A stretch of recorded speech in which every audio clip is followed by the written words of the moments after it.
अस्सलामुअलैकुम। बोल न्यूज में मैं हूं जवाद कमाल और मैं हूं माहरूख शहरियार। बुलेटिन का बाकायदा आगाज करेंगे। सबसे पहले आपको बताएं कि वफाकी वजीर दाखिला ने मुख्तलिफ मकातिब फ़िक्र के उलमा के साथ न्यूज़ कॉन्फ्रेंस की है। मुहसिन नकवी कहते हैं कि ईरान इसराइल जंग बंदी के पीछे भी वर्दी है। उन्होंने मार्का हक में शानदार क़यादत पर फील्ड मार्शल आसिम मुनीर को खिराज तहसीन पेश किया। भारतीय जारियत के मौके पर जनरल आसिम मुनीर सीना तान कर खड़े थे, कोई परेशानी नहीं थी।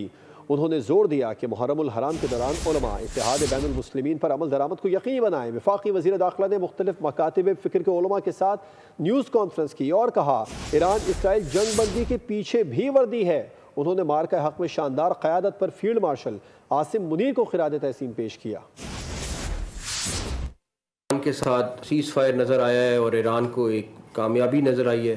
इसमें प्राइम मिनिस्टर साहब का बड़ा रोल है और इसके पीछे भी वर्दी है। जिस तरह उन्होंने वर्ल्ड लीडर्स को कन्विंस किया है, जिस तरीके से बातचीत की है और जिस तरीके से ये सारा अपने अंजाम को पहुंचा है, इसमें बहुत बड़ा हमारे लीडर्स का रोल है। और मेरा ख्याल है कि पाकिस्तान को उस पर भी फ़ख्र करना चाहिए, आप सबको फ़ख्र करना चाहिए। भारत के साथ जंग हुई तो आपने कहा कि अल्लाह ताला ने हमें गैबी मदद की। आर्मी चीफ उस वक्त बिल्कुल सॉलिड खड़े हुए थे, कोई उनको परेशानी नहीं थी और बिल्कुल क्लैरिटी के साथ थे कि इन्होंने हमारे पे हमला किया तो ये उससे 4 गुना ज़्यादा भुगतेंगे और उन्होंने भुगता था। सबका लोगों यही होना चाहिए कि जी अपना मसलक छोड़ो ना और किसी के मसलक की तरफ देखो ना। ये थीम हमें पूरे पाकिस्तान में रखनी चाहिए, हर मुसलमान को रखनी चाहिए।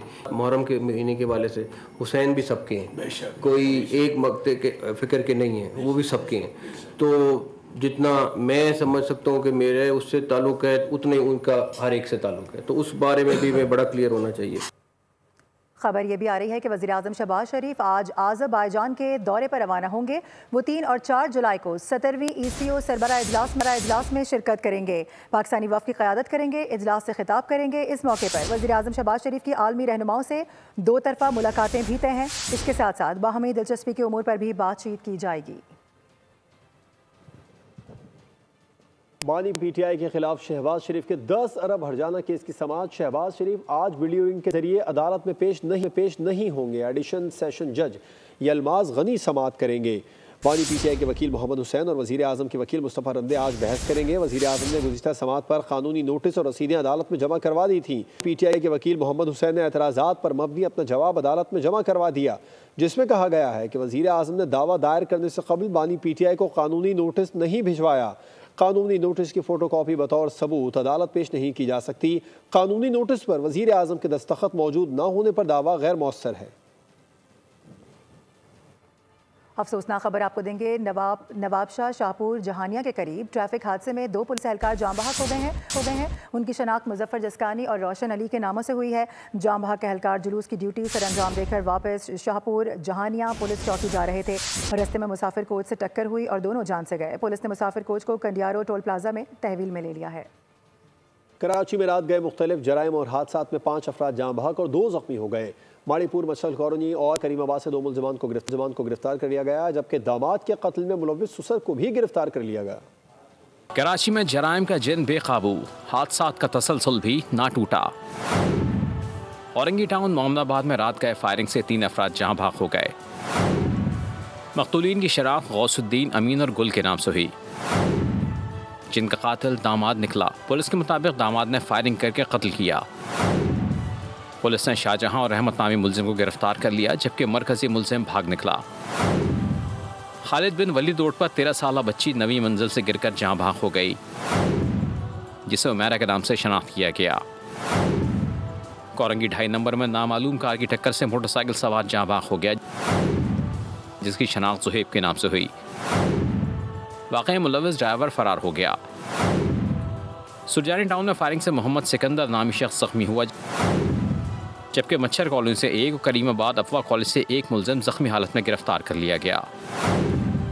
सौराब गोट में झगड़े के दौरान तेज धार आले के वार से शब्बीर हुसैन नामी शख्स जख्मी हुआ। इत्तेहाद टाउन पुलिस ने दामाद को जिंदा जलाने वाले ससुर और सहूलतकार को धर लिया। मुलजमान की शनाख्त सज्जाद मसीह और अमानत मसीह के नाम से हुई। मकतूल आर्थर मसीह ने जख्मी हालत में दोनों अफराद पर तशद्दुद करके जलाने का इल्ज़ाम लगाया था। कराची की सड़कें खूनी बन चुकी हैं। रवां साल अब तक 754 अफराद ट्रैफिक हादसात में जान की बाजी हार चुके हैं। 356 मर्द, 44 खवातीन और 56 बच्चों के जनाजों समेत सड़कों पर दंदनाता ट्रैफिक 6000 से जायद शहरियों को अस्पताल पहुंचा चुका है। एक दिन में 3 हफ्ते में 21, महीने भर में 76 और रवां साल अब तक 754 कराची वाले गाड़ियों तले रौंदे गए। जाँ बहक होने वालों में 356 मर्द, 44 खवातीन और 56 बच्चों पर गाड़ियां चढ़ दौड़ी। जिम्मेदार कौन? गवर्नर के दावे, वज़ीर आला के अहकामात, शर्जील बेगम की प्रेस कॉन्फ्रेंसेस और मुर्तजा वहाब की बातें। हैवी ट्रैफिक की ऊंची ऊंची ड्राइविंग सीट पर बैठे ड्राइवर्स के कानों तक नहीं पहुंची। सिर्फ हैवी ट्रैफिक ने 143 जनाजे उठवा दिए। ट्रॉलर्स ने सबसे ज्यादा 54 शहरी कब्रों तक पहुंचा दिए। बंद कितने हुए मालूम नहीं। वाटर टैंकर्स ने 33 जिंदगियों का चिराग गुल किया। सजाएं कितनों को हुई कोई रिकॉर्ड नहीं। दंदनाते डंपर्स ने 30 अफराद को कुचल दिया। पकड़ में कितने आए शायद कोई भी नहीं। दौड़ती बसों ने 14 अफराद के जनाजे पढ़वा दिए। बंद कितनी हुई एक भी नहीं। मजदा और कोचेस ने भी 12 खानदानों को ताहियात सोग दे दिया। कोई मुकदमा चला एक भी नहीं। खूनी सड़कों से जुड़ी कहानी यही खत्म नहीं होती। बेकाबू बेलगाम ड्राइवर्स ने 6895 अफराद को अस्पतालों में भी पहुंचा दिया, लेकिन जिम्मेदारों का तयन न हो सका। और इन सब के बावजूद बुनियादी सहूलतों से महरूम शहर कायद से रवां साल रिकॉर्ड टैक्स वसूली हुई है। FBI ने 3256 अरब रुपए एहलिया ने कराची से वसूल करके तमाम साबिका रिकॉर्ड्स तोड़ दिए। सबसे ज्यादा टैक्स और सबसे कम सहूलतें वाले शहर से रिपोर्ट कर रही हैं मरियम हसन। पाकिस्तान का माशी हब कराची, पूरे मुल्क की मईशत चलाने वाला शहर कराची बुनियादी सहूलियात को तरस रहा है। तबाहाल सड़कें, जा बजा गंदगी, कई घंटों तवील बिजली की लोड शेडिंग और समंदर किनारे बसने के बावजूद पानी की बूंद बूंद को तरसते शहर कराची से FBI ने रवां साल रिकॉर्ड टैक्स वसूली करके तमाम सबका रिकॉर्ड तोड़ दिए। कराची की तबाही का नोहा रोते हुए शहरी कहते हैं कि हमसे हर किस्म का टैक्स वसूल किया जाता है, मगर वो टैक्स कहाँ जाता है कुछ पता नहीं। टैक्स बस ये आप समझ लें कि इदारों को और इनकी जेबों में जा रहा है, आवाम पे तो लग नहीं रहा। टैक्स भरते रहो, हर चीज़ का टैक्स। अभी बाइक का भी टैक्स आ गया है, बाइक का परमिट आ गया है, कंप्यूटर से चेक होगी। रोड और कुछ भी नहीं बन रहे, गटरें खुली हुई है, कोई पूछने वाला ही नहीं कराची को। टैक्स इनकी जेबों में जा रहा। आप देख ले ना, पूरे सिंध की हालत देख ले। वो कहते हैं ना, जिसने मोहनजोदारो नहीं देखा है वो इस वक्त पूरे सिंध को देख ले, उसमें कराची सर फहरिस्त है।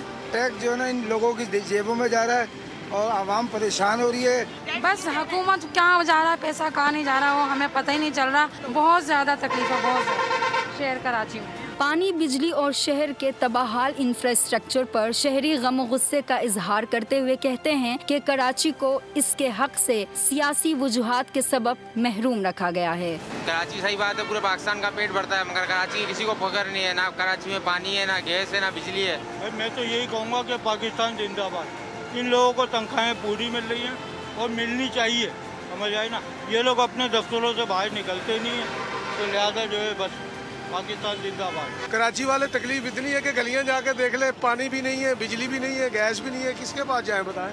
इस बारे में तो मैं यही बोलूँगा कि यहाँ पर जो है ना सब खाने वाले बैठे में, पानी बिजली गैस बिल्कुल भी नहीं है। कराची वाले कहते हैं कि हुकामे वाला रिकॉर्ड टैक्स वसूली पर जश्न के बजाय शहर की तामीर और तरक्की पर फंड लगाए ताकि इस शहर के गमों का मदावा हो सके। और कितना चिल्लाएं, कितनी बार बताएं। एक बार फिर अमीर जमात इस्लामी कराची मुनम जफर ने प्रेस कॉन्फ्रेंस में बता दिया है कि एक बार फिर कराची पूरे मुल्क में सबसे ज्यादा टैक्स देने वाला शहर बन गया है। ये कराची वालों की जीत है, लेकिन इस सब के बावजूद भी वफाकी हुकूमत के पास कराची के लिए ही फंड नहीं है। K4 मनसूबा भी खटाई में पड़ने का खदशा है। शहर में ताहाल ऑक्यूमेंटेशन का काम भी शुरू नहीं हुआ है। पिछले साल वाटर बोर्ड ने बिलों में 23% इजाफा किया। एक बार फिर ये भी बता दिया कि वाटर बोर्ड टाउन चेयरमैन के पास नहीं बल्कि मेयर कराची के पास है। एक मरतबा फिर कराची पूरे मुल्क में सबसे ज़्यादा टैक्स देने वाला शहर बन गया है कि कराची न सिर्फ पाकिस्तान का माशी हब है, बल्कि कराची ने अपने ही गुज़श्ता साल के रिकॉर्ड को भी तोड़ दिया है कि आप सबसे ज़्यादा टैक्स देने वाले शहर को कुछ देने के लिए तैयार नहीं हैं। उस वफाकी बजट में कराची के K4 मंसूबे के लिए सिर्फ 3 अरब 20 करोड़ रुपए रखे गए कि जिसके ज़रिए 26 अरब रुपए का ये मंसूबा आज 22 साल गुजरने के बाद 200 अरब को छू रहा है। आप शहर को पानी देने के लिए तैयार नहीं हो। Karachi water and sewerage corporation ने 23% बिलों में इजाफा किया, 14% पानी, 9% सीवरेज के बिलों में इजाफा किया। कराची में सुई सदरन गैस कंपनी की जानिब से कराची मेट्रोपॉलिटन कॉरपोरेशन और टाउन म्यूनिसिपल कॉरपोरेशन को फंड्स की फराहमी किया हुआ 11 अरब 9 करोड़ रुपए की अदायगी की गई।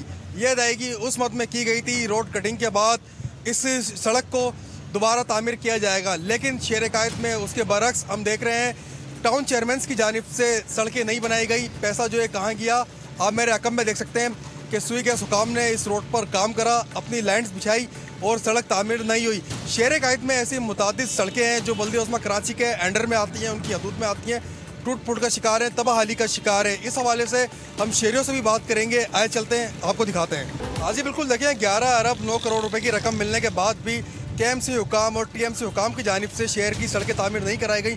उस पर शहरियों का क्या कहना, हम इनसे बात करेंगे। इस तरह लग रहा है कि ये किसी गोट में हम जी रहे, कराची को पूरा गोट बनाया गया।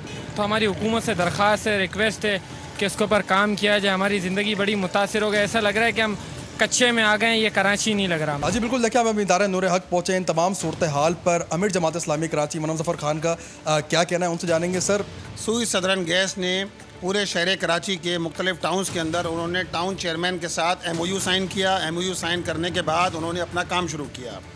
उनकी पिछली 35 से 40 साल पुरानी जो लाइनें थीं उनको वो तब्दील कर रहे हैं। इसके लिए सड़कें खुद रही हैं, गलियाँ खुद रही हैं और घरों तक कनेक्शन जा रहे हैं।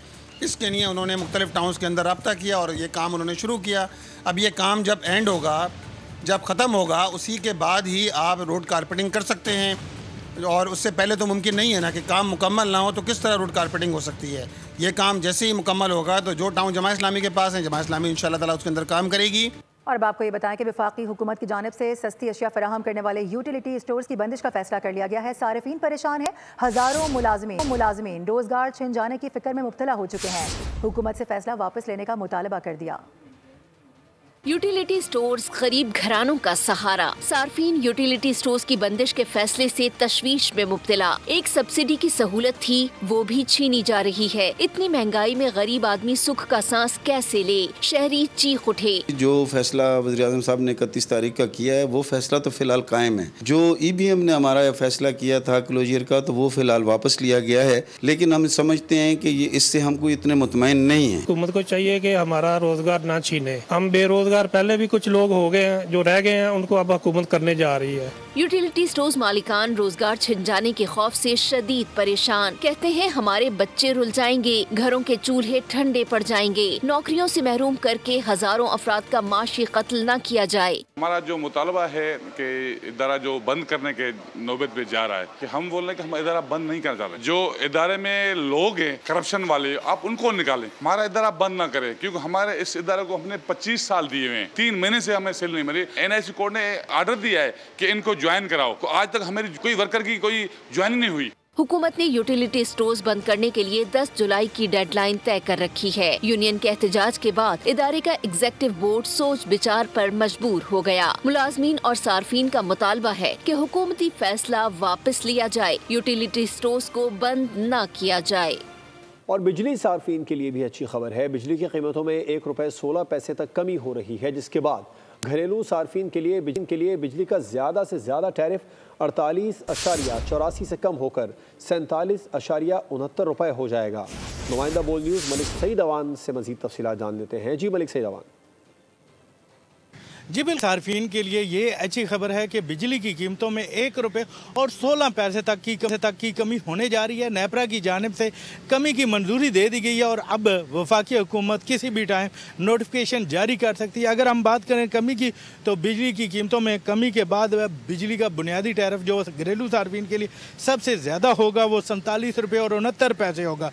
अगर हम अभी की मौजूदा सूरत हाल की बात करें तो इस टाइम सबसे ज़्यादा जो टैरिफ है, बुनियादी टैरिफ की कीमत कीमत है वो 48 रुपये और 44 पैसे है। इसी तरह जो नेपरा की जानिब से फ़ैसला किया गया है उस फैसले पर अमल दरामद के बाद या हुकूमत की जानिब से नोटिफिकेशन जारी होने के बाद जो है घरेलू सार्फिन जो लाइन सार्फिन है उनका कम से कम जो यूनिट है वो 3 रुपये 95 पैसे होगा, जो कि अभी 50 यूनिट वाले सार्फिन दे रहे हैं। अगर हम बात करें बिजली की कीमतों में कमी के हवाले से तो वज़ीर आज़म शहबाज शरीफ की जानिब से अप्रैल में ऐलान किया गया था कि बिजली की कीमतों में 7 रुपये और 41 पैसे इजाफा किया जाएगा, लेकिन वो इजाफा 3 माह के लिए किया गया था, अप्रैल मई और जून के लिए। अभी जुलाई के बिलों में वो रिलीफ जो है वो मिलने का इम्कान है। इससे पहले की अगर बात शहबाज दौर में बिजली की कीमतों में हमेशा बुनियादी टैरिफ में मुसलसल 3 साल तक इजाफा किया जाता रहा है। जुलाई तक अक्टूबर 2022 की बात करें तो उसमें फी यूनिट जो है 7 रुपये और 91 पैसे इजाफा किया गया था। इसी तरह बहुत शुक्रिया आपका।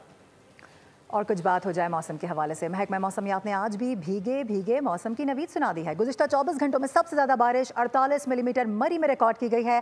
कश्मीर, गिलगित बल्तिस्तान समेत बालाई इलाकों में बारिश का इम्कान जाहिर कर दिया गया है, जबकि दूसरी जानिब शहर कायद की बात करें तो कई इलाकों में सुबह सवेरे रिमझिम शुरू हुई, कहीं बूंदाबांदी तो कहीं हल्की बारिश से मौसम हो गया।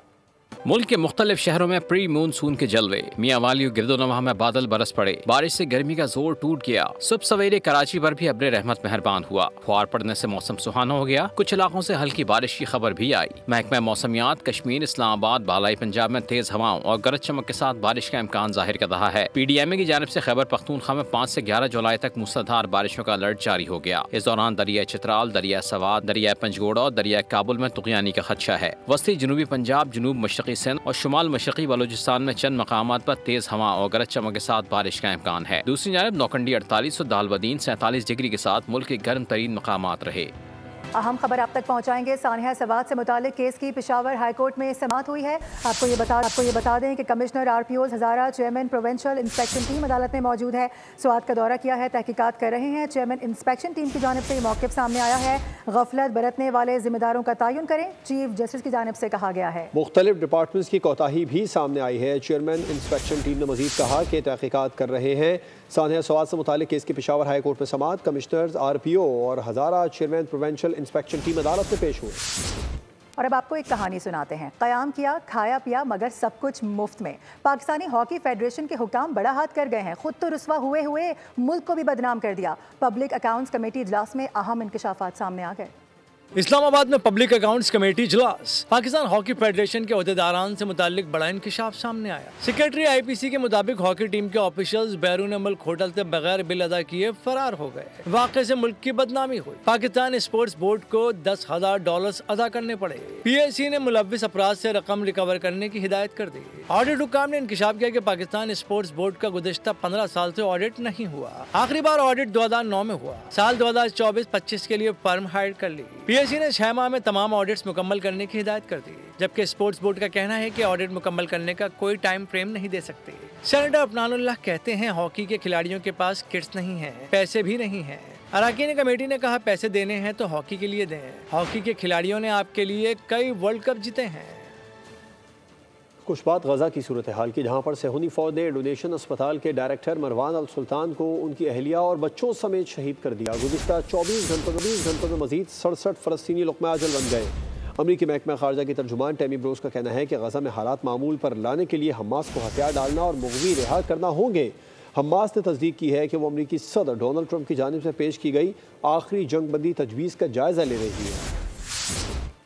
गजा में इसराइली बमबारी का सिलसिला जारी है और सेहूनी फौज ने वहशियाना हमले में इंडोनेशियन अस्पताल के डायरेक्टर मरवान अस सुल्तान को उनकी अहलिया और बच्चों समेत शहीद कर दिया। इसराइली फौज की जानिब से गजा सिटी में रहायशी इमारत पर हमला किया गया। इस हमले में दर्जनों फलस्तीनी शहीद हुए। रिपोर्ट के मुताबिक इसराइली फौज ने फलस्तीनियों को गजा में खान यूनुस का इलाका फौरी खाली करने का हुक्म देते हुए कहा है जिधर से रॉकेट दागा गया वहां हमला किया जाएगा। दूसरी जानिब हमास का कहना है कि सदर ट्रंप की गजा में जंग बंदी की नई पेशकश का जायजा ले रहे हैं। उधर तर्जुमान अमरीकी महकमा खारजा टैमी ब्रूस का कहना है कि गजा की सूरत हाल की जिम्मेदार हमास है। हमास ने जंग बंदी के मुआहदे को मुतअद्दिद मरतबा तोड़ा है। उन्होंने कहा कि सदर ट्रंप कह चुके हैं कि अरब शराकतदारों के साथ मिलकर गजा की तामीर नौ की जाएगी। वो गजा में जंग बंदी के लिए पुरुमीद है। टैमी ब्रूस का कहना था कि हमने तमाम तनाज़ात में शहरियों की हलाकत की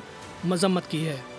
सीज़ फायर की खुली खिलाफ वर्जी हो रही है। मार्च में जंग बंदी खत्म होने के बाद से अब तक गजा में 7,14,000 फ़लस्तीनी अपना घर छोड़ने पर मजबूर हो चुके हैं। अक़वाम मुत्तहिदा के तर्जुमान स्टीफन डुजाक के मुताबिक सिर्फ इतवार और पीर के दरमियान 24 घंटों में 29,000 अफराद बेदखल हो चुके हैं। तर्जुमान ने मुतालबा किया है कि गजा ह्यूमैनिटेरियन फाउंडेशन इंसानी उसूलों के मुताबिक काम करे और फ़लस्तीनियों को गोलियों के खतरात में ना डाले। अमेरिका के महकमा दिफा पेंटागन के तर्जुमान ने कहा है कि ईरानी जौहरी प्रोग्राम को 1 से 2 साल के लिए पीछे धकेल दिया है। तर्जुमान पेंटागन शॉन पार्नियल ने ब्रीफिंग में बताया कि ईरानी जौहरी तंसीबात पर हमले से मुतालिक अपने मौक़िफ़ पर आज भी कायम है। उन्होंने कहा कि अमेरिका ने हमले में ईरान की जौहरी तंसीबात को मुकम्मल तौर पर तबाह कर दिया था। ईरानी जौहरी प्रोग्राम अब 1 से 2 साल पीछे चला गया है।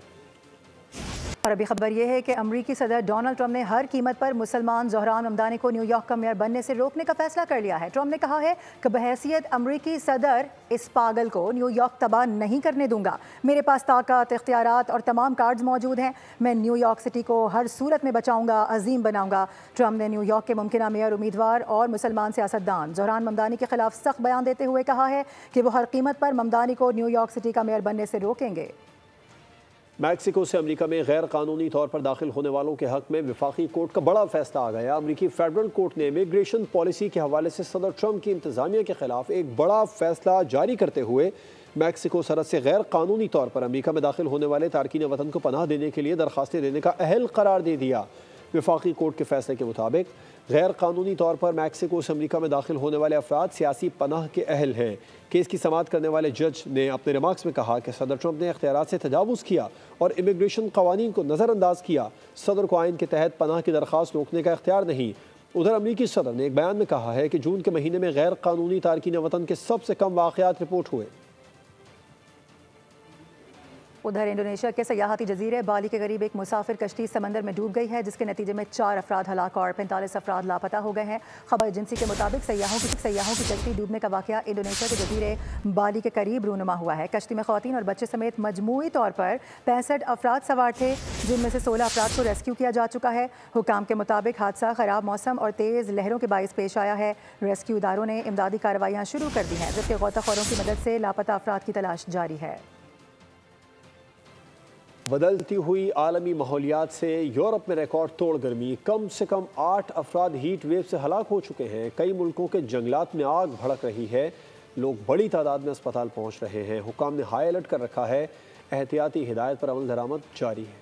यूरोप में शदीद गर्मी और हीट वेव से कई अफराद हलाक हो गए। स्पेन में 4, फ्रांस में 2, इटली में 2 हलाकतें रिपोर्ट हो चुकी हैं। यूनान और तुर्किया के मुख्तलिफ हिस्सों में जंगलात में आग भड़क उठी है। स्पेन में हुक्काम ने बताया कि एक दिन कबल कैटलोनिया में लगने वाली जंगल की आग से 2 अफराद हलाक हुए। फ्रांस के वजीर तवानाई ने भी गर्मी से मुंसलिक 2 अमवात की तस्दीक की है। बताया कि 300 से ज्यादा अफराद को अस्पताल मुंतकिल किया गया। 1900 स्कूल बंद कर दिए हैं। इटली ने अपने 18 शहरों के लिए रेड अलर्ट जारी किया है, जबकि जर्मनी के कुछ इलाकों में दर्जा हरारत 40 डिग्री सेल्सियस तक पहुँचने की पेशगोई की गई है। मानसहरा की खूबसूरत वादी का रुख करते हैं, जहां खूबसूरत और दिलकश मनाजिर देखने के लिए सयाहों का रश। सयाहों ने खूबसूरत मौसम को एंजॉय करने के लिए डेरे डाले हुए हैं। इस पर मजीद बात होगी। बोल न्यूज़ के नुमाइंदे चौधरी कैसर हमें ज्वाइन कर रहे हैं। चौधरी, कौन सी वैली है ये और कैसा मौसम है यहाँ पर?